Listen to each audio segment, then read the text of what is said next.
क्यों की अजीब बात कही तुमने? आंखें बंद करके आम दिखाई देता है क्या? तुमने क्या दोनों आंखें बंद कर ली? हाँ।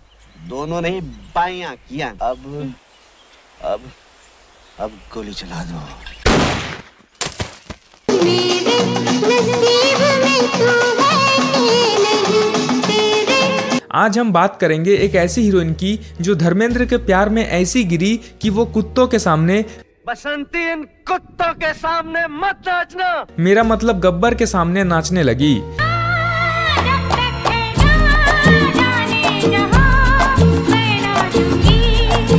ये अदाकारा इतनी खूबसूरत थी कि हर कोई उसका दीवाना हो गया था और वो सबको ललकारते हुए सबसे कहने लगी, यूं कि हम सीख तो रहे थे गोली चलाना, लेकिन अब हमें दाल में कुछ काला लग रहा है। यहाँ तक कि अमिताभ बच्चन भी फिल्मों में उनको लाइन मारा करते थे। दिल से मिलेगा जो दिल को महकने लगोगे।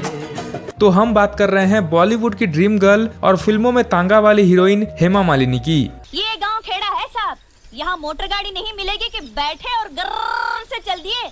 यहाँ तो बसंती का तांगा ही चलता है। आखिर क्यों बॉलीवुड की सबसे सुंदर और चुलबुली हीरोइन 4 बच्चों के पिता से शादी करने को तैयार हो गई और धर्मेंद्र की दूसरी पत्नी बन गई। मैं तुम्हारे संग शादी कर चुकी हूँ, ख्वाबों में, ख्यालों में। अब तो मैं सच्ची मुच्ची तुम्हारी हो जाना चाहती हूँ। आखिर क्यों जिस माँ ने हेमा मालिनी को एक प्रसिद्ध हीरोइन बनाया, उसी माँ की जिंदगी को एक नर्क में ढकेल दिया और इस्लाम धर्म अपनाकर दूसरी शादी कर ली। क्यों बॉलीवुड की सबसे डिमांडिंग हीरोइन रहने के बाद भी एक प्रोड्यूसर डायरेक्टर ने उन्हें सबके सामने बेइज्जत करके सेट से निकाल दिया था। तुमको भी गम ने मारा, हम सबको गम ने मारा। और शादी के बाद उनकी हालत इतनी बुरी हो गई थी कि उन्हें बॉलीवुड के बी ग्रेड वाले फिल्मों में काम करना पड़ा और उसके बाद से लेकर आज तक वो अपने पति से दूर एक अलग घर में रह रही है। Yeah, because you run your own household, you run your career, you bring up your children. और आखिर क्यों उनके सौतेले बेटे सनी देओल ने उन्हें जान से मारने की कोशिश की, जानेंगे और भी बहुत कुछ। आप बस दिल थाम कर बैठ जाइए।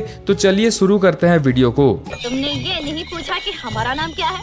तुम्हारा नाम क्या है बसंती? चुप है, जब देखो बकवाक करता रहता है। बात तो सही है।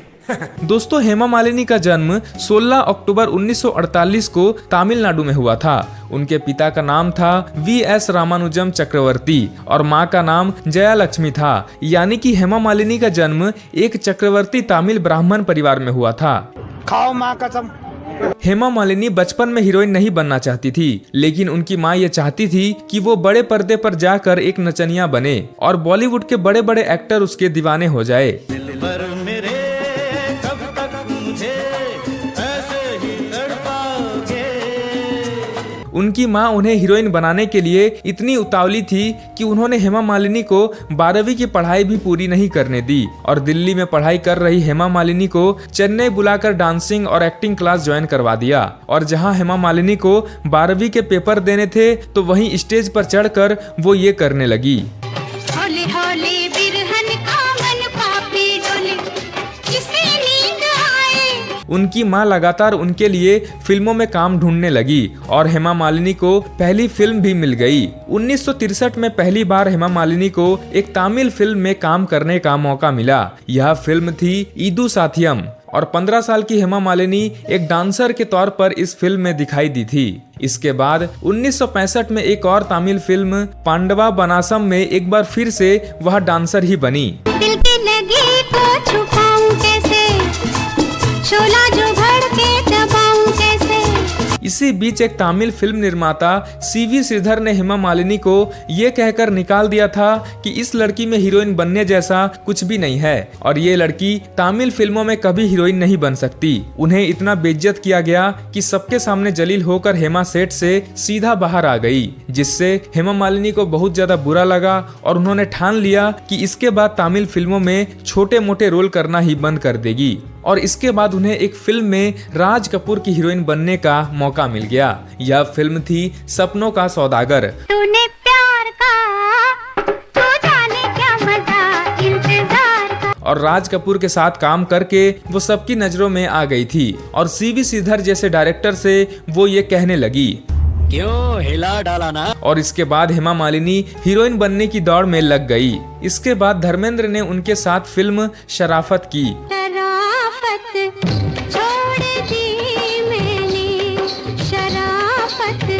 और शशि कपूर के साथ मिलकर फिल्म अभिनेत्री बनाई। वो इसी साल फिल्म वारिश, तुम हसीन में जवान, आंसू और मुस्कान जैसी फिल्मों में दिखाई दी। साल 1990 में हेमा मालिनी पर नजर पड़ी देवानंद की और उन्होंने फिल्म जॉनी मेरा नाम में हेमा मालिनी को अपनी हीरोइन बना लिया।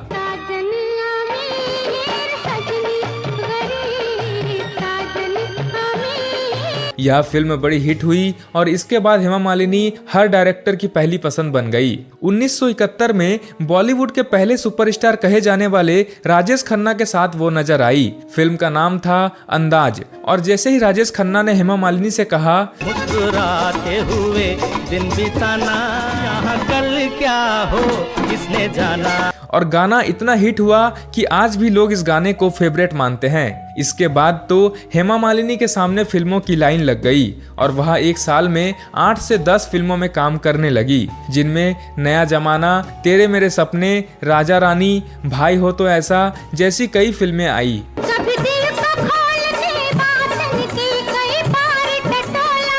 1971 में वो उस एक्टर के साथ भी दिखी जो खुद को धरती का भगवान मानता था। दादा तो इस दुनिया में सिर्फ 2 हैं, एक ऊपर वाला और दूसरे हम। और अगर कोई गलती से उसे फोन कॉल कर दे तो वो कहता था, हम कुत्तों से बात नहीं करते। यानी कि एक्टर राजकुमार। फिल्म का नाम था लाल पत्थर और इस फिल्म में काम करते हुए सख्त लौंडे राजकुमार भी हेमा मालिनी की जवानी पर फिसल गए और सीधे उन्हें शादी का प्रस्ताव ही दे दिया।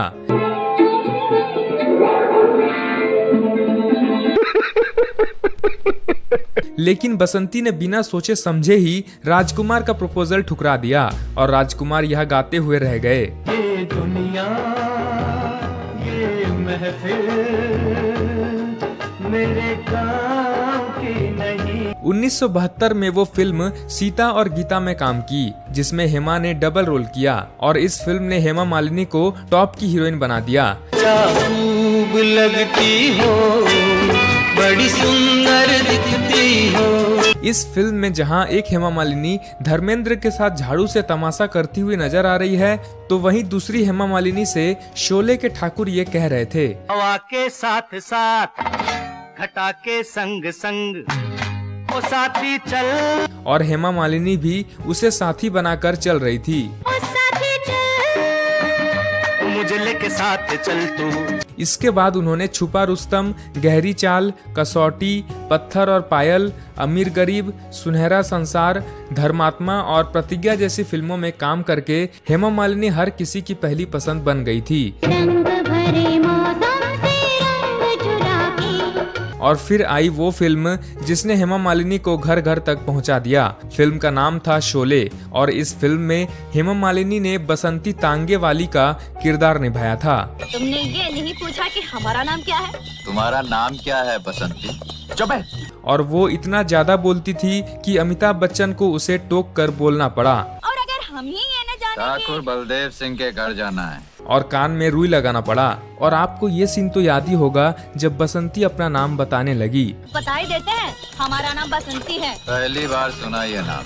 फिल्म का विलन यानी गब्बर सिंह जो बसंती का नाच देखना चाहता था और धर्मेंद्र बसंती को नाचने नहीं देना चाहता था। बसंती इन कुत्तों के सामने मत नाचना।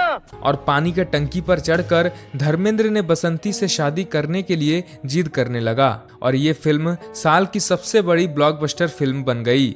हमको दे दे ठाकुर, ये हाथ हमको दे ठाकुर। इसके बाद सन्यासी, आप बीती, शराफत छोड़ दी मैंने, चाचा भतीजा जैसी फिल्मों में भी हेमा मालिनी ने खूब पहचान बनाई और इतनी बनाई कि वो हर किसी के लिए ड्रीम गर्ल बन गई। मेरे दिलरुबा मेरे पास आ। नहीं नहीं और धर्मेंद्र उनके पल्लू पर चलते हुए ये कहने लगे, किसी शायर की गजल। और 1980 में एक ऐसी फिल्म भी आई जिसने पहली बार भारत में कुछ औकात से बढ़कर लोगों को दिखाया। फिल्म का नाम था द बर्निंग ट्रेन और ये फिल्म उस समय बड़ी चर्चा में रही। मैं देती हूँ, मेरा ना सुहाग है ना कभी होगा।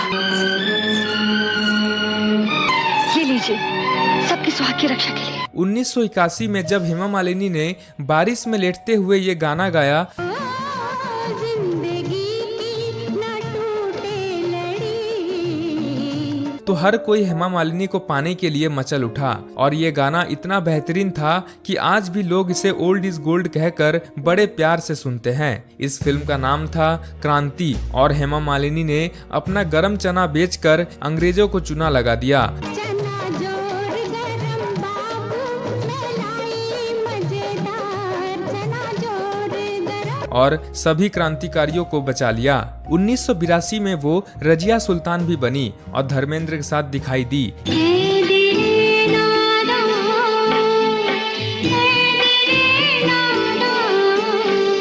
इसके बाद भी हेमा मालिनी ने एक से बढ़कर एक बेहतरीन फिल्मों में काम किया। 1990 में वो अनिल कपूर की सास बनी और जमाई राजा बनकर अनिल कपूर ने भी खूब उनकी नाक में दम किया। तुमने अभी तक मेरे शोले नहीं देखे, शराफत देखी है। जिस दिन शराफत छोड़ दी मैंने, उस दिन कोई भी तुम्हारा रखवाला बनने से इनकार कर देगा। लेकिन आजकल मेरा तेजाब शबाब पर है। आपके सामने आज का मिस्टर इंडिया खड़ा है। फिर धीरे धीरे हेमा मालिनी को हीरोइन की लिस्ट से निकालकर बाहर कर दिया गया था, क्योंकि अब वह किसी की ड्रीम गर्ल नहीं रही थी। इसलिए उन्हें फिल्मों में लीड रोल को छोड़कर साइड रोल मिलने लगी थी, जिनमें बाबुल, वीर जरा, लगा चुनरी में दाग, बुढ़ा होगा तेरा बाप, आरक्षण, टेल मी ओके खुदा जैसी फिल्मों में वो माँ या दादी का किरदार निभाई। असली पंजाब दी कुड़ी तो रात को लगेगी। आज लोहड़ी है और हमारे यहाँ बड़े धूमधाम से मनाई जाती है। लेकिन हीरोइन की पद से रिटायर होने के बाद सिर्फ एक ही फिल्म ऐसी रही जिसने उन्हें सुर्खियों में लाया और वो फिल्म थी बागबान। ये एक ऐसी फिल्म थी जिसे देखने के बाद अच्छे परिवार वाले माँ बाप भी अपने बच्चों में बुराइयां देखने लगे थे। रुला दिया ना बेचारी को, अब तो खुश है ना आप? तुम्हें इसका रोना तो नजर आ गया, अपनी माँ के आंसू नहीं। ये फिल्म सिर्फ एक फिल्म नहीं थी बल्कि एक इमोशन थी, जिसे देखने के बाद ऑडियंस अपने आप को अपने बच्चों से सताया हुआ और सबसे ज्यादा दुखी मानने लगे थे। यार जब हद से ज्यादा बढ़ जाता है मामा तो घुटन बन जाता है। मतलब हमारा प्यार तुम्हारे लिए घुटन बन गया था। 2017 में वो एक थी रानी ऐसी भी फिल्म लेकर आई, लेकिन लोगों ने कहा कि अब काहे की रानी जब सुंदर रही नहीं। हेमा मालिनी आखिरी बार राजकुमार राव के साथ 2020 में शिमला मिर्ची में दिखाई दी थी, लेकिन शिमला मिर्ची के इस डायलॉग को किसी ने भी पसंद नहीं किया। मेरी माँ को तुमसे प्यार हो गया। और अब हम बात करते हैं हेमा मालिनी की पर्सनल लाइफ की। हेमा मालिनी का पहला नाम जुड़ा था जानी के साथ, यानी कि राजकुमार के साथ। वो शादीशुदा थे लेकिन फिर भी हेमा मालिनी के प्यार में पड़ गए। लेकिन हेमा ने जानी की जान बनने से मना कर दिया, क्योंकि उन्हें डर था कि वो राजकुमार का एटीट्यूड नहीं झेल पाएगी, और आपको तो उनका एटीट्यूड पता ही है। हम उम्र भर तुम्हारी देखभाल करेंगे और तुम जो चाहोगी वो देंगे। आप मुझे माधव वापस दे सकते हैं। इसके बाद बिना हाथों वाले शोले के ठाकुर के साथ भी हेमा मालिनी ने कई फिल्मों में काम किया, और ठाकुर यानी कि संजीव कुमार भी हेमा मालिनी के प्यार में पागल हो गए थे। हेमा मालिनी उन्हें पसंद करती थी और दोनों एक दूसरे के प्यार में पागल हो गए थे। हवा के साथ साथ, घटा के संग संग, ओ साथी चल। संजीव कुमार की मां ये चाहती थी कि शादी के बाद हेमा मालिनी फिल्मों में काम करना छोड़ दे। अब हेमा को समझ में आ गया कि अब उनकी हालत कुछ ऐसी होने वाली है। नहाने के लिए ठीक 5 बजे गर्म पानी मिल जाना चाहिए, वरना मैं ठंडे पानी से नहा के चला जाऊंगा। दूसरी तरफ हेमा मालिनी की मां कभी नहीं चाहती थी कि हेमा मालिनी फिल्मों में काम करना छोड़ दे, क्योंकि फिल्मों से पैसा जो आ रहा था। बात तो सही है। और यही कारण रहा कि हेमा ने ठाकुर से ये कह दिया कि बिना हाथ वाला ठाकुर मेरे किस काम का। लेकिन अच्छा हुआ कि उस समय AI नहीं आया था, नहीं तो ठाकुर का ये रूप देखकर बसंती वीरू की नहीं बल्कि 200% ठाकुर की ही होती। एक और मजेदार किस्सा ये भी रहा कि जब हेमा मालिनी संजीव कुमार से गुस्सा थी, तब संजीव कुमार ने अपनी दुख बीती कहानी जितेंद्र को सुनाया और हेमा मालिनी को मनाने के लिए कहा। लेकिन जितेंद्र ने रास्ता साफ देखकर संजीव कुमार को ही अलग करके खुद हेमा मालिनी को प्रपोज कर दिया। जवानी का खजाना है, रोमांस का ज़माना है। और कलयुग के सच्चे दोस्त होने की मिसाल कायम की। यही नहीं, अभी और सुनिए। जितेंद्र ने हेमा मालिनी के परिवार से बात की और हेमा मालिनी का परिवार भी शादी के लिए तैयार हो गया। हेमा ने भी मना नहीं किया क्योंकि उस समय जितेंद्र का करियर अच्छा था और उस समय वो एकमात्र बिन बिहाया सफल हीरो थे। तो उन्हें देखकर हेमा मालिनी के भी दिल में घंटी बजने लगी थी। लहरा के आया है झोंका बाहर का। और दोनों की शादी की डेट भी निकाल ली गई थी। लेकिन जितेंद्र की एक गर्लफ्रेंड विदेश में थी जिसे किसी की भनक तक नहीं थी और उसे धोखा देकर जितेंद्र ड्रीम गर्ल को पाने के चक्कर में थे। प्यार की उम्र है और प्यार का मौसम। बहुत तेजी से हेमा मालिनी और जितेंद्र की शादी होने ही वाली थी कि धर्मेंद्र को इसकी भनक लग गई और वह जितेंद्र की गर्लफ्रेंड को लेकर इंडिया पहुंच गए और दोनों ने मिलकर वहां इतना हंगामा किया कि जितेंद्र और हेमा मालिनी की शादी ही टूट गई। अभी मजा आएगा ना भिड़ो। जितेंद्र पछताते हुए रह गए क्योंकि जिस लड़की के लिए वो एक धोखेबाज दोस्त बन गए, एक बेवफा आशिक बन गए और आखिर में वो लड़की भी उन्हें नहीं मिली और वो ये कहते हुए रह गए, आईने के 100 टुकड़े करके हमने देखे हैं। इसके बाद कुछ समय तक धर्मेंद्र हेमा मालिनी के दिल में अपना प्यार जगाने में लगे रहे और हेमा ने सबसे ज्यादा धर्मेंद्र के साथ ही फिल्मों में काम किया। उस समय की हीरोइनों की किस्मत ही फूटी रहती थी क्योंकि उन्हें आखिर में एक शादीशुदा एक्टर या डायरेक्टर के साथ शादी करनी पड़ती थी। कोई हसीना जब रूठ जाती है तो और भी हसीन हो जाती है। तो पहले से शादीशुदा और 4 बच्चों के पिता धर्मेंद्र ने भी हेमा मालिनी को ये कहते हुए पटा लिया।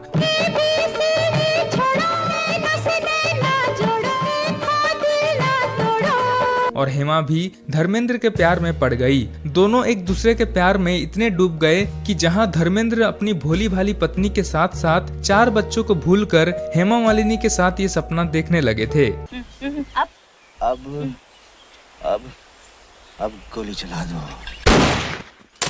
तो वहीं हेमा मालिनी भी धर्मेंद्र के लिए अपना सब कुछ छोड़ने को तैयार हो गई थी। आप नहीं समझे? क्या तुम सचमुच मुझसे? यहाँ तक कि अपने माँ बाप को भी। हेमा मालिनी के पिता किसी भी कीमत पर धर्मेंद्र को अपना दामाद नहीं बनाना चाहते थे, इसलिए हेमा तब तक रुकी रही जब तक उनके पिता जिंदा रहे। 1978 में हेमा मालिनी के पिता का निधन हो गया और मानो कि हेमा मालिनी के रास्ते का कांटा ही साफ हो गया। पिता की मौत के तुरंत बाद ही हेमा ने धर्मेंद्र से शादी करने के लिए हाँ कर दिया और धर्मेंद्र की मानो 5 उंगलियां घी में हो गई क्योंकि उनकी ड्रीम गर्ल अब सच में उनकी होने वाली थी। शायर की गजल और वह खुशी में झूमकर ये कहने लगे, इस खूबसूरत चेहरे पे हाथों का बादल क्यों? जरा हाथ उठाओ और अपनी हिरनी जैसी आंखों से मेरी तरफ देखो तो। लेकिन जैसे ही धर्मेंद्र की पत्नी प्रकाश कौर को ये खबर मिली तो उसने धर्मेंद्र को तलाक देने से मना कर दिया। अब धर्मेंद्र एक्टर कितने भी अच्छे रहे हो लेकिन किसी खूबसूरत लड़की के प्यार में पड़कर अपनी पत्नी और 4 बच्चों को छोड़ना अच्छी बात तो नहीं है। लेकिन धर्मेंद्र ने इन सब की परवाह ना करते हुए और बिना अपनी पत्नी को तलाक दिए वो हेमा मालिनी के साथ रहने लगे। दिल में बंद कर लूं, दरिया में फेंक दूं चाबी। लेकिन ये मामला यहीं खत्म नहीं हुआ। हेमा मालिनी बिना शादी के धर्मेंद्र के साथ नहीं रहना चाहती थी और अपनी पहली पत्नी होते हुए धर्मेंद्र भी हेमा मालिनी को दूसरी पत्नी नहीं बना सकते थे। तो सिर्फ शादी के लिए हेमा मालिनी और धर्मेंद्र दोनों हिंदू से मुसलमान बन गए क्योंकि इस्लाम में जाकर तो धर्मेंद्र कितनी भी शादियां कर सकते हैं। इसलिए दोनों ने इस्लाम धर्म अपना लिया और हेमा मालिनी ने मुसलमान बनकर धर्मेंद्र से शादी कर ली क्योंकि इस्लाम में जाकर तो धर्मेंद्र कितनी भी शादियां कर सकते हैं। इसलिए दोनों ने इस्लाम धर्म अपना लिया और हेमा मालिनी ने मुसलमान बनकर धर्मेंद्र से शादी कर ली।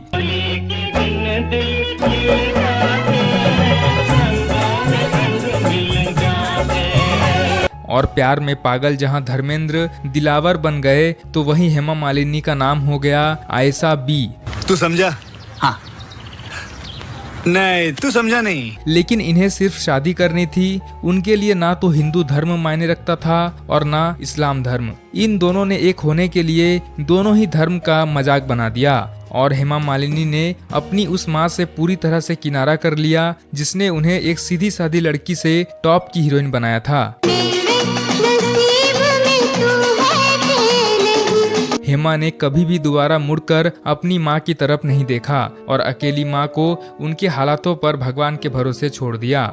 धर्मेंद्र ने ना तो अपनी पहली पत्नी को तलाक दिया और ना ही हेमा मालिनी को छोड़ा। उन्होंने हेमा मालिनी को एक दूसरे घर में अलग रखा और अपनी पत्नी और 4 बच्चों के साथ भी वैसे ही रहे जैसे कि कुछ हुआ ही ना हो। कल की हंसी मुलाकात के लिए यानी कि एक साथ उन्होंने 2 पत्नियां और 6 बच्चों की परवरिश की। हेमा मालिनी ने 2 बेटियों को जन्म दिया, आहना देओल और ईशा देओल। ईशा देओल हीरोइन बनकर धूम मचाने की कोशिश की। अरे ये वाली नहीं, हाँ ये वाली, क्योंकि वो हीरोइन भी इसी लेवल की बन पाई।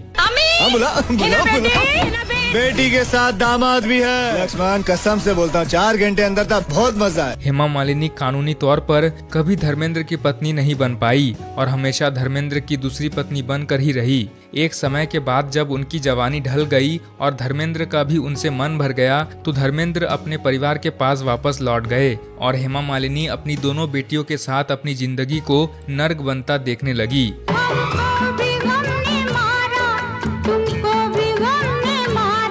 एक समय ऐसा भी आया जब धर्मेंद्र ने हेमा मालिनी से पूरी तरह से मुंह फेर लिया और वह कभी कभार ही हेमा मालिनी के घर पर आते। हेमा अकेले अपनी दोनों बेटियों का खर्च उठाने के काबिल भी नहीं रही, क्योंकि अब ना तो वह खूबसूरत थी कि उन्हें फिल्मों में काम मिल जाए और ना ही धर्मेंद्र उनका खर्च उठा रहे थे। Because you run your own household, you run your career, you bring up your children. नौबत यहाँ तक आ गई कि हेमा मालिनी को बी ग्रेड फिल्मों में भी काम करना पड़ा। उन्होंने एक ऐसी फिल्म में सिर्फ पैसों के लिए काम किया जिसका नाम था रामकली। ठाकुर साहब, रामकली कल सारी रात हमारी कोठी में मुजरा करती रही और सुबह होते ही कोठी से चली गई। और इसमें काम करके उन्हें इतनी शर्मिंदगी महसूस हुई कि उन्होंने फिल्म निर्माता से रिक्वेस्ट की कि इस फिल्म की पोस्टर शहर के बाहर लगवाए जाए। फिर धीरे धीरे फिल्मों में साइड किरदार निभाने लगी और उन्हें माँ के रोल मिलने लगे। हम तो इसे अपना घर समझ कर आए थे और तुमने अपनी माँ को मेहमानी बना दिया। हेमा मालिनी जब एक्टिंग से पूरी तरह से रिटायर हो चुकी थी तो उन्होंने इस फिल्मी फैक्ट्री के मजदूर से मालिक बनने का भी सोचा और खुद फिल्म बनाने की रेस में भी कूद पड़ी। उन्होंने एक फिल्म बनाई दिल आशना है और शाहरुख खान और दिव्या भारती ने इस फिल्म में काम किया और बॉलीवुड को किंग खान देने का खिताब भी हेमा मालिनी को ही जाता है। The first one to introduce you into this beautiful film industry. Thank you. Hema ने एक टीवी सीरियल भी बनाया जिसका नाम था नूपुर और धीरे धीरे उन्होंने राजनीति में भी अपना पैर जमाया। 2004 में वो बीजेपी ज्वाइन कर ली और वह 3 बार लोकसभा चुनाव जीतकर एक सफल नेता भी बन चुकी है और अभी मथुरा लोकसभा सीट से वो बीजेपी की सांसद भी है। मैं हेमा मालिनी जो लोकसभा की सदस्य निर्वाचित हुई हूँ, ईश्वर की शपथ लेती हूँ। हालांकि राजनीति में हेमा मालिनी सिर्फ चुनाव ही जीती, लोगों का दिल नहीं जीत पाई और अपने बयानों और गैर जिम्मेदारी को लेकर वह अक्सर विवादों में फंसती रहती है। मथुरा की विधवाओं के लिए एक बार उन्होंने बयान दिया था, बहुत आबादी बंगाल से आ रही है जो ठीक नहीं है, आप वृंदावन वालों के लिए तकलीफ होगी और ऊपर से क्या सब भीख मांगते हैं। और इसके बाद उनकी खूब बुराई हुई, लोगों ने उन्हें बेअकल तक कह दिया था। और इसी तरह जब मथुरा में लोग मर रहे थे तब हेमा मालिनी अपनी एक फिल्म का प्रमोशन कर रही थी। एक बार जब एक रिपोर्टर ने उनसे पूछा था कि आपने मथुरा के लिए आज तक क्या किया है, तो उन्होंने कहा था कि मैंने किया तो बहुत कुछ है पर मुझे याद नहीं है। अच्छा लगा कोई जगह मैं उतर के देख रही हूँ, उसको आप लोग फोटो निकालते हैं, कोई दूसरा सांसद को तो आप नहीं लेंगे, ये क्योंकि मैं हेमा मालिनी फोटो मेरा लेके आप डालते हैं, आपका मजा आता है। एक समय पर तो वह चुनाव के लिए ऐसी ऐसी हरकतें करने लगी थी कि उन्हें देखकर लोगों ने उनकी तुलना पप्पू से करना शुरू कर दिया था। जो भी युवा इस झंडे की रक्षा करना चाहता है उसे हम 6 महीने की ट्रेनिंग देंगे और 4 साल बाद उसे लात मार के भगा देंगे। इस राह पे तुम चल रहे हो बेटा, एक दिन बुरी तरह फंसोगे। अब पता नहीं जनता उनमें क्या देखकर हर बार उन्हें जिता देती है और बीजेपी तो इन पर इतनी मेहरबान है कि एक बार उन्हें मुंबई के अंधेरी में डांस क्लास चलाने के लिए 50 करोड़ की जमीन सिर्फ 7 लाख रुपए में दे दी गई थी। 2015 में हेमा मालिनी की कार मथुरा में एक दूसरी कार से टकरा गई थी, जिसमें हेमा मालिनी घायल हो गई थी और दूसरी कार में बैठी एक बच्ची की मौत हो गई थी। लेकिन न्यूज में सिर्फ हेमा मालिनी के घायल होने की खबरें 15 दिनों तक छाई रही, जब तक पूरी तरह से ठीक नहीं हो गई और उस बच्चे के फैमिली मेंबर्स से किसी ने बात तक नहीं की। हमारे यहाँ ऐसा ही होता है। इसके अलावा भी वह हमेशा किसी न किसी विवाद में फंसती रहती है और राजनीति में वह जया बच्चन की दूसरी बहन लगती है।